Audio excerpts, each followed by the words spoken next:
Hello అండి అందరికీ. చూడండి, మన ఛానల్లో వచ్చే ప్రతి వీడియో కూడా ఎడ్యుకేషన్ పర్పసే, ఏది కూడా ఎంట్రీ రికమెండేషన్ అయితే కాదు. ఈ రోజు మార్కెట్ క్రాష్ అయింది కదా, బట్ ఎందుకు అయింది, న్యూస్ ఏముంది అనేది ఒకసారి చూసుకున్న తర్వాత అనాలిసిస్కి వెళ్దాం. ఇక మెయిన్ గా న్యూస్ చూసుకున్నట్టయితే మనకు మిడిల్ ఈస్ట్ లో చాలా వార్స్ అయితే నడుస్తున్నాయి చాలా రోజుల నుంచి వెళ్ళి. మెయిన్ గా మనకి ఏంటంటే యుఎస్ అండ్ ఇరాన్ కు సంబంధించింది మెయిన్. ఇలా సీజ్ ఫైర్ అనేది చాలా రోజుల కిందనే జరిగింది. ఈ సీజ్ ఫైర్ లో కూడా మనకు ఎటువంటి ఇంప్రూవ్మెంట్ అయితే లేదు, సీజ్ ఫైర్ మాత్రమే జరిగింది. అలాగే అక్కడక్కడ మళ్ళీ వార్స్ చేస్తూనే ఉన్నారు. ఇక లాస్ట్ కి అయితే వచ్చింది ప్రస్తుతానికైతే యుఎస్ ప్రెసిడెంట్ డొనాల్డ్ ట్రంప్ అయితే ఒక స్టేట్మెంట్ అయితే చేయడం జరిగింది. ఇది ఆల్మోస్ట్ ఎండింగ్ స్టేజ్ లో ఉంది. మిలిటరీ కూడా మనం కొంచెం అటాక్ స్టార్ట్ చేసే అవకాశాలు అయితే కనబడుతున్నాయి అన్నట్టుగానైతే న్యూస్లు అయితే ఉన్నాయి. ఈ లాస్ట్ స్టేజ్ లో ఉంది. ఇంకా వీళ్ళకు వార్ జరిగే అవకాశాలు మళ్ళీ స్టార్ట్ అయ్యే సిచ్యువేషన్స్ అయితే కనబడుతున్నాయి. ఇంకా మెయిన్ గానైతే ఇదే, ఎందుకంటే ఇప్పుడు సీజ్ ఫైర్ కనుక క్లోజ్ అయితే ఇమీడియట్లీ మనకు ఎఫెక్ట్ పడేది స్టేట్ ఆఫ్ హార్మోజ్ కనుక మళ్ళీ సరే కొంచెం ఆంక్షలతోనో ఇటో అటో కొద్ది గొప్ప రన్ అవుతుంది. అది కంప్లీట్ గా క్లోజ్ అయింది అంటే ఇంకా మళ్ళీ same problem first second weeks ఎట్లా ఉన్నాయో అలాగే ఉంటుంది. అలాగే మనకు చూడండి, ఈ స్టేట్మెంట్స్ తో పాటు మనకి ఇంకా ఇంపార్టెంట్ స్టేట్మెంట్స్ చాలా ఉన్నాయి. అలాగే ఇది రాగానే ఇమీడియట్లీగా మనకు క్రూడ్ ఆయిల్ ప్రైజెస్ అయితే పెరిగిపోయినాయి. క్రూడ్ ఆయిల్ ప్రైజెస్ చూడండి ఆల్మోస్ట్ 3.7% ఇంక్రీజ్ అయినాయి. $107 ఉంది పర్ బ్యారెల్. అలాగే మనకి ఇంకా కూడా రేజ్ అయ్యే ఛాన్సెస్ ఉన్నాయి. ఆల్మోస్ట్ 115-120 వరకు కూడా ఇదే సిచ్యువేషన్ కొనసాగుతుంది, ఇంకెంతైనా వెళ్ళొచ్చు. అలాగే ఇన్ఫ్లేషన్ డేటా కూడా చాలా ఇంపార్టెంట్. ఇది కూడా మనకు ఉన్న సిచ్యువేషన్స్ లో మనకు 0.08% అయితే ఇంక్రీజ్ అయింది లాస్ట్ తో పోల్చుకుంటే. మనకు లాస్ట్ టైం ఎంత ఉందంటే 3.40% ఉంది, ఇప్పుడు మనకు 3.48% వచ్చింది. ఇది కూడా కొంత ఇంక్రీజ్ అయింది. అలాగే మనకు కొంచెం స్టేట్మెంట్స్ కొన్ని ఉన్నాయి కదా, మన మోడీ గారు కొన్ని స్టేట్మెంట్స్ అయితే చేయడం జరిగింది. ప్రస్తుత న్యూస్ సిచ్యువేషన్స్ కావచ్చు, ప్రస్తుతం ఉన్న మనకి ఇన్ఫ్లేషన్ సిచ్యువేషన్స్ కావచ్చు, ఇవన్నిటి బేస్ చేసుకొని ఒక మంచి స్టేట్మెంట్స్ అయితే కొన్ని ఇవ్వడం జరిగింది. అవి కూడా కొంతవరకు మార్కెట్ ని ఇటువంటి సిచ్యువేషన్స్ కి అయితే తీసుకురావచ్చు. ఒక పాజిటివ్ అయినా కూడా మార్కెట్ కొంతవరకు నెగిటివే. చూడండి, గోల్డ్ ప్రైమ్ మినిస్టర్ గారు మెయిన్ గా మెన్షన్ చేసింది ఏంటంటే గోల్డ్ ఎక్కువ పర్చేజ్ చేయడానికి ట్రై చేయొద్దు. అలాగే మనకు ఈ ట్రావెలింగ్స్ ఏవైతే ఉన్నాయో అనవసరమైన ట్రావెల్స్ చేయడం ఊరికేనే. అలాగే మనకు మెయిన్ గా అమౌంట్ ఎక్కువగా ఫారెన్ ఇన్వెస్టర్స్ తగ్గిపోతున్నారు కాబట్టి ఎక్కువ మనం కూడా ఇండియా మాత్రమే కొనడానికి ట్రై చేయండి. అలాగే మనకు ఈ పెట్రోల్ డీజిల్ కూడా వీలైనంత వరకు తగ్గించండి.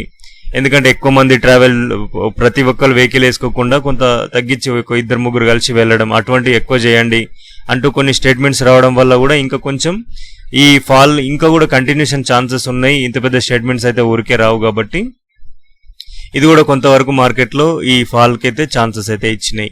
అలాగే మనకు ఎఫ్ఐఆర్స్ డేటా వీళ్ళకి చెప్పాల్సిన అవసరం లేదు, మార్కెట్ ఎట్లా ఉన్నా సెల్లింగ్ తప్ప ఇంకొకటి అయితే లేదు. లాస్ట్ ఒక 1-2 ఇయర్స్ నుంచి ఇదే నడుస్తుంది. కొద్ది రోజులు ఎప్పుడో ఒక మధ్యలో బై చేసినట్టు కంటిన్యూగా సెల్లింగే. ఆల్మోస్ట్ 2026 లోనే వీళ్ళు 2 లక్షల కోట్ల వరకు మనకు ఫారెన్ ఇన్వెస్టర్స్ వెళ్ళిపోయారు. కాబట్టి మనకు చాలా రిస్కీగానే ఉంది ఇండియన్ సిచ్యువేషన్స్, ఇన్ఫ్లేషన్స్ ఇవన్నీ చూసుకుంటే. కాబట్టి కొద్ది రోజులు మనం జాగ్రత్తగా ఉండడం బెటర్. ట్రేడింగ్స్ కి అయితే ఇప్పుడున్న సిచ్యువేషన్స్ లో ఎక్కడి నుంచి వెళ్ళైనా ఏమైనా జరగవచ్చు కాబట్టి కొంత జాగ్రత్తగా పడడం బెటర్. ఈ రోజు మార్కెట్ అగ్రెషన్ ఫాల్ వచ్చింది, కంటిన్యూషన్ ఫాల్. ఎక్కడ కూడా చిన్న రీట్రేస్మెంట్ కూడా కాలేదు. డైరెక్ట్ గ్యాప్ డౌన్ ఓపెన్ అయిన తర్వాత ఇట్లాంటి ఫాల్ అనేది చాలా తక్కువ సందర్భాలలో వస్తుంది. బట్ ఓకే, ఇటువంటి ఫాల్ లో నేను కూడా ఎటువంటి ఎంట్రీస్ అయితే ప్లాన్ చేసుకోలేదు. నేను కూడా కొంచెం బిజీగా ఉన్నాను, పెద్దగా మార్కెట్ ని చూడట్లేదు. అందుకనే మీకు కూడా పెద్దగా అప్డేట్స్ కూడా ఇవ్వట్లేదు. మార్నింగ్ అప్డేట్స్ ఇచ్చిన తర్వాత ఫస్ట్ 1 అవర్ లో చూస్తున్నా, ఆ తర్వాత నాకు వీలు అవ్వట్లేదు కాబట్టి పెద్దగా పట్టించుకోలేదు. అయినా కూడా ఇట్లా సింగిల్ గా మార్కెట్ లో వెళ్తే నేను కూడా పెద్దగా చేయడానికి ఏమి ఉండదు. మెయిన్ పాయింట్ చూసుకుంటే మనకు ఈ రోజు మార్కెట్ లో ఎక్కడ కూడా చిన్న రీట్రేస్మెంట్ కూడా జరగలేదు. చిన్న విక్స్ కూడా అప్ సైడ్ కి చూడండి, చాలా చిన్న విక్సే ఉన్నాయి. ప్రీమియమ్స్ కొంతవరకు తగ్గినా కూడా ఎక్కడ మూమెంటం అవుట్ అవ్వకుండా చాలా అగ్రెషన్ ఫాల్ వచ్చింది. చివరిలో చాలా ఫాల్ వచ్చింది, తర్వాత బుల్లిష్ వచ్చింది. ఇక మెయిన్ పాయింట్ ఏంటంటే చూడండి, మనకు లాస్ట్ 2 days లో మనకు అగ్రెషన్ ఫాల్ వచ్చింది. ఈ ఫాల్ చూసుకుంటే మనకి మెయిన్ పాయింట్ గా ఇక్కడి నుంచి వెళ్ళి మనకు ఫాల్ స్టార్ట్ అయిందో మనం ఆ రోజే మాట్లాడుకున్నాం. ఇక్కడి నుంచి వెళ్ళి దీని కిందికి మనకు ఏదైతే బ్లాక్ లైన్ ఉందో దీని కిందికి మార్కెట్ వస్తే అగ్రెషన్ ఫాల్ వస్తుంది అనుకున్నాం. టార్గెట్ కూడా మనకు ఎక్కడి వరకు వస్తుంది అనుకున్నాం. మనకి ఇంకా డౌన్ సైడ్ ఉంది ఛాయిస్ 22,690 వరకు కూడా ఛాయిస్ అయితే ఉంది.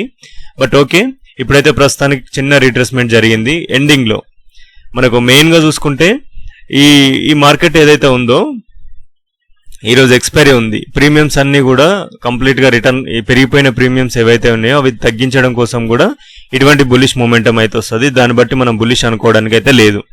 ఇటువంటి అగ్రెషన్ ఫాల్ వచ్చిన రోజు ఏమవుతుందంటే చిన్న గ్యాప్ అప్ లాగా కానీ లేదంటే మళ్ళీ గ్యాప్ డౌన్ అయితే మాత్రం ఇంకా మార్కెట్లో పతనం ఉంటుంది. మెయిన్ పాయింట్ ఏంటంటే ఇప్పుడు కంప్లీట్ గా ఈ క్యాండిల్ అనేది అగ్రెషన్ ఫాల్ క్యాండిల్. ఇటువంటి ఫాల్ వచ్చినప్పుడు ఏంటంటే చాలా స్ట్రాంగ్ ఫాల్ వచ్చిన తర్వాత మనకు అట్లీస్ట్ చిన్న కన్సల్టేషన్ జోన్ రావాలి, ఆ తర్వాత బ్రేక్అవుట్ అయ్యి ఎటన్నా వెళ్ళాలి. బట్ రేపు ఏమవుతుంది, ఫాల్ తర్వాత రేపు మార్కెట్ మళ్ళీ పెద్ద గ్యాప్ డౌన్ ఓపెన్ అవుతుందా, లేదంటే మళ్ళీ ఏదన్నా రిటర్న్ లాగా పెద్ద గ్యాప్ అప్ ఓపెన్ అయ్యి మళ్ళీ పైకి వెళ్తుందా? ఇటువంటి మార్కెట్ క్రియేట్ అయినప్పుడు, భారీ నెగిటివ్ న్యూస్ ఉన్నప్పుడు బిగినర్స్ అంతా కూడా కంప్లీట్ గా నెగిటివ్ అనుకునే సిచ్యువేషన్ క్రియేట్ అయిన తర్వాత మళ్ళీ అప్ సైడ్ కి తీసుకెళ్తారు మార్కెట్ ని.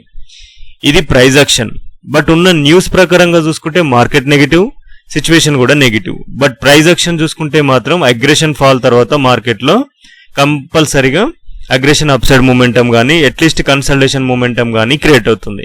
ఇంకా కూడా అగ్రెషన్ ఫాల్ ఇప్పటి నుంచి ఈ నుంచి వెళ్ళే వస్తుందా అంటే ప్రస్తుతానికైతే చెప్పలేం, బట్ వచ్చే ఛాన్సెస్ కూడా కొంతవరకు అయితే ఉన్నాయి. మెయిన్ గా నేను ఎక్స్పెక్ట్ చేసేది ఏంటంటే ఒక చిన్న గ్యాప్ అప్ అయి ఒక కన్సల్టేషన్ మోడ్ కానీ చిన్న గ్యాప్ అప్ కానీ రావచ్చు. మెయిన్ గా చూసుకుంటే మనకు ఒకవేళ ఇది జరిగితే ఓకే, లేదు మనకు మళ్ళీ గ్యాప్ డౌన్ ఓపెన్ అయితే మాత్రం 23,000 మనకు 350 కిందికి మార్కెట్ వచ్చింది అంటే మళ్ళీ రీట్రేస్మెంట్ మీద మళ్ళీ డౌన్ సైడ్ కే మళ్ళీ 200 టార్గెట్ ఉంది. అలాగే 22,950, 22,690 ఈ అన్ని టార్గెట్స్ కూడా హిట్ అయ్యే ఛాన్సెస్ అయితే ఉన్నాయి 1-2 డేస్ లోనే. ఈ వీక్ లోనే కూడా ఒకవేళ డౌన్ సైడ్ కంటిన్యూ అవుతే మాత్రం ఈ వీక్ లోనే హిట్ అయ్యే ఛాన్సెస్ ఉన్నాయి.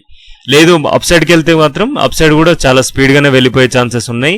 రేపు ఏదన్నా అవకాశం ఉంటుంది, ఎందుకంటే ఈ రోజు ట్రంప్ ఒక స్టేట్మెంట్ ఇచ్చిందంటే దీనికి కౌంటర్ గా ఇరాన్ వాళ్ళు కూడా ఏదో ఒక స్టేట్మెంట్ ఇస్తారు, దాన్ని బేస్ చేసుకొని రేపటి మార్కెట్ ఉండే ఛాన్సెస్ అయితే ఉంటాయి. ఓకేనా? మీకు మార్నింగ్ దీనికి సంబంధించిన ఎవ్రీ న్యూస్ కానీ ఎవ్రీ అప్డేట్ కానీ పోస్ట్ చేయడానికి ట్రై చేస్తా. ఇది నిఫ్టీ. ఓకే, సెన్సెక్స్ చూడండి. సెన్సెక్స్ కూడా మెయిన్ మనకి ఏదైతే ఇంపార్టెంట్ లెవెల్ ఉందో 75,700 దీన్ని అయితే బ్రేక్ చేసేసింది, డౌన్ సైడ్ వచ్చేసింది. దీన్ని ఇప్పుడు మనం చూడడానికి ఏంటంటే కంప్లీట్ గా నెగిటివ్ ఉంది కాబట్టి మనకు ఈ రోజు లో ఏదైతే ఉందో దీని కింద మార్కెట్ ఓపెన్ అయింది అంటే మళ్ళీ ఈ రోజు ఏదైతే లో ఉందో ఈ లో దాటేంత వరకు దీంట్లో పెద్దగా అప్ సైడ్ ట్రేడ్ చేయడానికి లేదు. ఇక్కడి నుంచి కూడా మళ్ళీ సెల్లింగ్ ఛాన్సెస్ ఉంటాయి, అప్ సైడ్ కి మనం అంతగానం తీసుకోవడానికి అయితే లేదు. ఇక మెయిన్ గా మనకు ప్రైస్ యాక్షన్ ప్రకారంగా చూసుకుంటే ఒకవేళ రేపు గ్యాప్ అప్ అయినా కూడా మళ్ళీ 75,700 ఏదైతే రీచ్ అవుతుందో ఇక్కడ నుంచి మళ్ళీ ఫాల్ ఛాన్సెస్ ఉంటాయి. అప్ సైడ్ పోవాలనుకుంటే 75,700 అబోవ్ బ్రేక్ అయితేనే, బ్రేక్ అయి సస్టైన్ అయితేనే. ఇక డౌన్ సైడ్ కే మనకు ఛాన్సెస్ ఎక్కువగా ఉన్నాయి కాబట్టి ఈ రోజు లో ఏదైతే క్రాస్ అవుతుందో దీని కిందికి మార్కెట్ వస్తే 74,280 లెవెల్ క్రాస్ అయింది అంటే ఇంకా మళ్ళీ లెవెల్ బై లెవెల్ ఫాల్ అయ్యే ఛాన్సెస్ ఉంది. మార్కెట్ లో అగ్రెషన్ ఫాల్ ఉంది, చిన్న చిన్న రిటర్న్స్ ఉన్నాయి. అప్ సైడ్ కి ఫాల్ వచ్చిందంటే అగ్రెషన్ గానే వస్తుంది, కొంచెం జాగ్రత్తగా చూసుకుంటూ ట్రేడ్ చేయండి. బ్యాంక్ నిఫ్టీ చూడండి. బ్యాంక్ నిఫ్టీ కూడా మనకు 54,467 ఇంపార్టెంట్ లెవెల్ అనుకున్నాం, బట్ ఈ లెవెల్ కాడ మనకు అంతకుముందు రోజు కూడా మనకు సపోర్ట్ తీసుకొని పైకి వెళ్ళింది 1 అవర్ క్యాండిల్లో. చూడండి మనకు ఎంత అగ్రెషన్, అంతకుముందు రోజు నేను వీడియో చేయలేదు కాబట్టి చెప్పలేదు. ఇక్కడ చూడండి మనకి ఎంత లాగా పనిచేసిందో, ఎంత యాక్యురేట్ గా ఇక్కడ రిజెక్ట్ అయ్యి ఇక్కడ క్లోజ్ ఇచ్చింది, మళ్ళీ ఇదే లెవెల్లో ఓపెన్ అయ్యి కొంచెం డౌన్ సైడ్ వెళ్ళి అప్ సైడ్ వెళ్ళింది. మంచి టార్గెట్ అయితే హిట్ అయింది అంత ముందు రోజు. ఈ రోజు అయితే మనకు డైరెక్ట్ గ్యాప్ డౌన్ ఓపెన్ అయింది. ఇటువంటి డోజీ క్యాండిల్స్ వస్తే ఎంతో కొంత రిటర్న్ అయితే ఇక్కడ నుంచి మనం సెల్లింగ్ ప్లాన్ చేసుకునేది ఉండే, బట్ ఇక్కడ రిటర్న్ అవ్వలేదు, ఇదంతా కూడా ఫాల్ అయి వచ్చింది. రేపు ఒకవేళ డైరెక్ట్ గ్యాప్ డౌన్ ఓపెన్ అయ్యి ఈ బులిష్ లో కిందికి వస్తే దీంట్లో కూడా అగ్రెషన్ ఫాల్ అయి ఉంటుంది. ఒకవేళ మళ్ళీ ఈ లెవెల్ ఏదైతే ఉందో 53,900 కి వస్తే కూడా ఇక్కడ నుంచి కూడా సెల్లింగ్ ఛాన్సెస్ ఉంటాయి. లేదు దీని ఎబో మార్కెట్ సస్టైన్ అయితే ఈ జోన్ లో ఎంటర్ అవ్వద్దు, మళ్ళీ 54,467 దగ్గరికి వస్తే ఇది బ్రేక్ అయింది అంటే అప్ సైడ్ కి, ఇది రిజెక్ట్ అయింది అంటే మళ్ళీ డౌన్ సైడ్ కి. మనకి ఎక్కువ శాతం డౌన్ సైడే ఉంది కాబట్టి మనం డౌన్ సైడ్ ప్లానింగ్సే చేసుకోండి. వీలైనంత వరకు మనకు మార్కెట్ లో న్యూస్ మీద ఒక కన్నేసి ఉంచండి. నాకు తెలిసినంత వరకు నేను బిజీగా లేకపోతే మాత్రం మీకు అన్ని అప్డేట్స్ ఇవ్వడానికే ట్రై చేస్తా. నాకు ఇంకో కొంచెం బిజీ అయితే అయిపోలేదు, ఈ వీక్ అయిపోతుంది, లాస్ట్ వీక్ అయిపోతుంది అనుకున్నాను, బట్ అవ్వలేదు. అయితే మాత్రం కంప్లీట్ అప్డేట్ అయితే ఇవ్వడానికి నేను ట్రై చేస్తా. ఇది bank Nifty. Okay, crude oil చూడండి. క్రూడ్ ఆయిల్ ఇప్పుడున్న సిచ్యువేషన్స్ లో ఏదన్నా నెగిటివ్ అయితే మాత్రం డైరెక్ట్ ఆల్ టైమ్ హైకి రీచ్ అయ్యే ఛాన్సెస్ ఉంది, 11,000 కూడా రీచ్ అవ్వచ్చు. ఇప్పుడైతే మనకు ఉన్న సిచ్యువేషన్ ప్రకారంగా చూసుకుంటే మనకు అప్ సైడ్ కి అయితే స్ట్రాంగ్ గా వెళ్తుంది. బట్ ఒకసారి మళ్ళీ రీట్రెస్ వస్తే మనకు ఈ లెవెల్ 9,620 దగ్గర నుంచి మళ్ళీ రిటర్న్ అయితే మళ్ళీ అప్ సైడ్ వెళ్లే ఛాన్సెస్ అయితే ఉన్నాయి. దీంట్లో ఎంత ఫాల్ వచ్చినా కూడా నమ్మడానికి అయితే లేదనుకున్నాం. మనం లాస్ట్ మనకు సాటర్డే రోజు చేసుకున్న వీడియోలో కూడా ఇక్కడ చూడండి లాంగ్ రిజెక్షన్స్ అయితే ఉన్నాయి. బట్ మార్కెట్ లో ఎట్టి పరిస్థితుల్లో కూడా నెగిటివిటీ నమ్మడానికి లేదు, చాలా వాలటిలిటీ ఉంది కాబట్టి మనం చాలా రిస్క్ ఎక్కువగా ఉంటది. అందుకనే దీంట్లో వీలైతే ట్రేడ్ అవ్వడం చేసే వాళ్ళు ఉంటే అప్ సైడ్ కి ప్లాన్ చేసుకోండి, లేకపోతే లేదు. డౌన్ సైడ్ కి అయితే మాత్రం చాలా రిస్క్ ఉంటుంది. ఒక్క 2 బేరిష్ క్యాండిల్ చూసి నమ్మొద్దు. దీంట్లో చాలా కేర్ఫుల్ గా ఉండాలని చెప్పేసి మీకు చెప్పడం జరిగింది.